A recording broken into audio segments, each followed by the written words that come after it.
Bud Abbott and Lou Costello, one of the most iconic comedy duos in history. Since their debut in 1935, they've left their mark on stage, radio, television, and of course movies, making both viewers and listeners laugh for generations.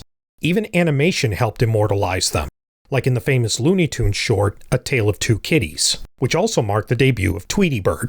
Harley Quinn's pet hyenas are named Bud and Lou, referencing the duo by their first names. There was even a cartoon series in the 60s produced by Hanna-Barbera, where Bud Abbott actually returned to voice himself. Some of my favorite YouTube videos to watch are people reacting to Abbott and Costello's old skits for the first time. The overwhelming positive responses prove just how timeless their comedy is, even today. One of their most famous skits, Who's on First, is considered one of the greatest comedy routines of all time. So yeah, Abbott and Costello are legends in the entertainment industry, but probably the most notable movie in their entire legacy is the 1948 film Abbott and Costello Meet Frankenstein. If you've been subscribed to my channel for a while now and are thankful for all the stories and subjects that I cover, this is the movie you have to thank for my channel's existence. My mom is an 8th grade science teacher. Back in 2014, she told me that the kids were reading Mary Shelley's Frankenstein in their English class. For their Halloween party that year, she asked me if she could borrow my copy of Boris Karloff's Frankenstein. At the time, though, I didn't own it. I did, however, own Abbott and Costello Meet Frankenstein, so I let her borrow that film instead. When she returned it to me a couple of days later, she told me that the kids were blown away. They loved it. They had never seen anything like it before, and they were laughing all the way through. This response proved to me that classic movies are not dead. Younger generations just take them for granted. So the idea for this channel spawned from there, and this Halloween season, I would like to give this movie a little more love. Ever since Hold That Ghost in 1941, audiences loved seeing Lou Costello, America's favorite funny man, scared silly. I said go outside. It's too dark, and I don't want to go outside and walk in the dark by myself with nobody to talk to. Why don't you talk to yourself? I get too many stupid answers. Go on outside! Universal took notice and tried to incorporate a scary situation for Costello in every movie that the duo made thereafter. At the time, another popular series produced by Universal were the horror movies of the 30s and 40s. Dracula, Frankenstein, The Mummy, and many more helped save the studio from bankruptcy throughout the Great Depression. But after World War II, audiences didn't find the movies scary anymore, and Universal was finding it more difficult to keep their beloved franchise afloat. By 1943, Abbott and Costello were craving to perform for a live audience again. Though they had found success in the movie business, they were originally trained stage actors, and they missed the theater. Then, they heard about an experiment that Universal was trying, by bringing two of their iconic movie monsters together for a matchup, titled Frankenstein Meets the Wolfman. Abbott and Costello then came up with the idea for a Broadway show, allowing them to collaborate with the monsters. Due to their schedules, however, they couldn't find the time to develop it. For many years, the idea was passed around. Then, in 1948, Universal was discussing what they could do next with Abbott and Costello. Something new. Producer Robert Arthur suggested the Broadway idea of merging the comedy team with the Universal monsters, but making a film out of it instead. The original title for the movie was The Brain of Frankenstein, but the marketing department felt that that title sounded too much like a straight horror film, with no indication that it was supposed to be a comedy.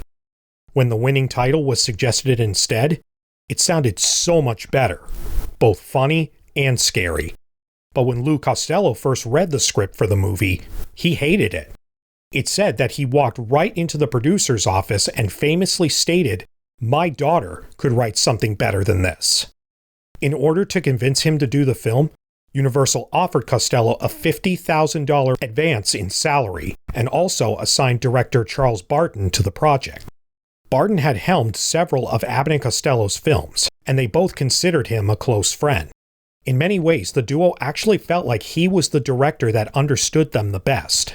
So Costello gave in and agreed to the project.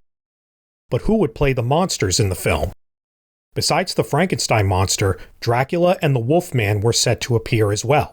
The actor to play the Wolfman was a no-brainer, Lon Chaney Jr., the son of the famous silent film actor. Chaney Jr. had first brought the Wolfman to life in 1941, and had played the role in every film since. For the role of Dracula, Universal considered Ian Keith for the part. According to film historian Gregory W. Mank, when the manager of actor Bela Lugosi heard about this, he went straight to the higher-ups at Universal and shamed them into giving the part to Lugosi instead, saying that after everything Lugosi had done for them, they owed him that role. Which was a fair point, seeing as how Lugosi first brought Dracula to life in 1931, beginning the popular Universal monster trend. As for the role of the Frankenstein monster, the original actor Boris Karloff was considered, but after playing the monster in 3 films, Karloff wasn't interested anymore. It's also widely believed that he thought that putting the monster in a comedy would disrespect the character and its legacy. He did, however, agree to help promote the film when it came out. In the most recent monster movies, House of Frankenstein and House of Dracula, the role of the monster was given to a tall, future Gunsmoke actor named Glenn Strange. Makeup artist Jack Pierce took notice of Strange's facial features while working with him on another film. He believed that Strange had the perfect face that he had always envisioned for the monster, and he paid Strange $25 to stay after work in order to experiment. So, after playing the monster twice already, Strange agreed to reprise the role in this comedy film as well. Universal did also suggest bringing in the Mummy, but that idea was scrapped. They were able to include the Invisible Man as an ending punchline, though, with Vincent Price providing the voice. After months of hard work, Abbott and Costello Meet Frankenstein was released on June 15, 1948. The movie opens up with nice animation done by Walter Lantz, the creator of Woody Woodpecker. Lantz and his team would also animate Dracula's transformation moments. The comedy duo play a couple of baggage clerks named Wilbur Gray and Chick Young. One night, they're hired to deliver a couple of crates to a local horror exhibit. The crates contain the bodies of Dracula and the Frankenstein monster, who are both alive and well.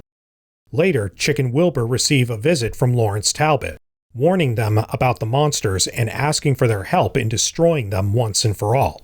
Meanwhile, Dracula wishes for the Frankenstein monster to be placed entirely under his control, and the only way to achieve this goal is with a new brain for the monster. He seeks the help of Dr. Sandra Mornay, played by Lenore Auber, a brain surgeon who just happens to be dating Wilbur, and has personally picked him as the perfect patient for the operation.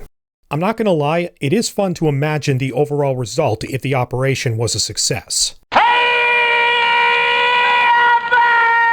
This movie is always going to hold a special place in my heart. It was one of the first Abbott and Costello movies I ever saw, just behind Hold That Ghost. And it was also the movie that introduced me to the Universal monsters. As a kid, the climax was my favorite part. An epic battle takes place in the castle, and it's just awesome to see Chick and Wilbur get caught in the middle of a brawl between the monsters. Watching them running around the castle felt like a grown-up game of tag.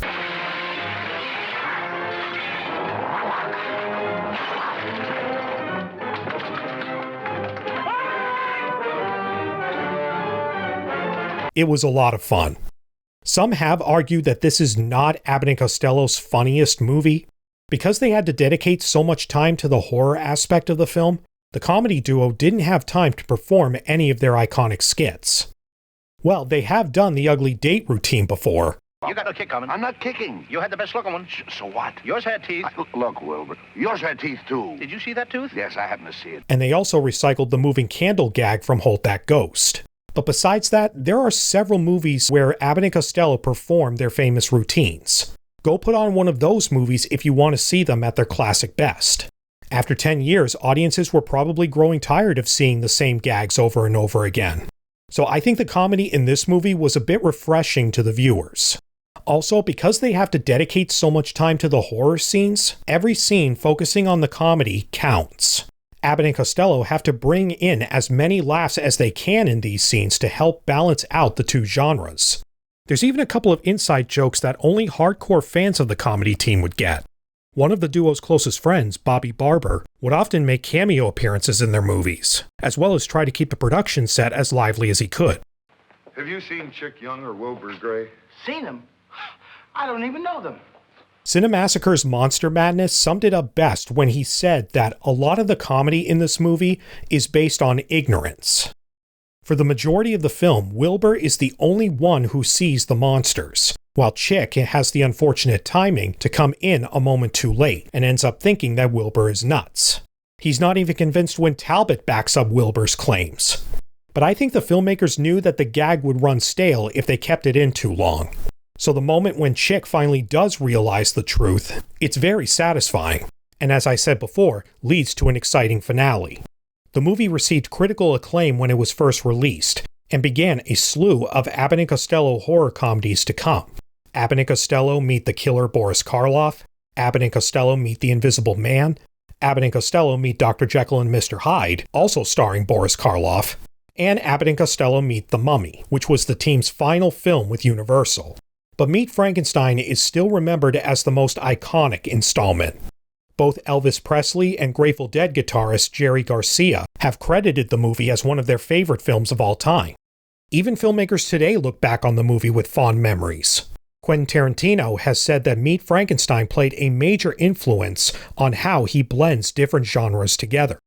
And if my mom's 8th grade classes over the following years are any proof, the movie still holds up today. I watch it every year, and I hope others out there do as well. I'm going to give Abbott and Costello Meet Frankenstein 5 stars. Guys, thank you so much for continuing to watch and support my channel. As always, it means a lot to me. Also, for the past month, I've been involved in a couple of art challenges over on Instagram. Head over to my account if you want to see what I've been working on. And of course, if you like this, you can click here and subscribe, and I'll see you next time.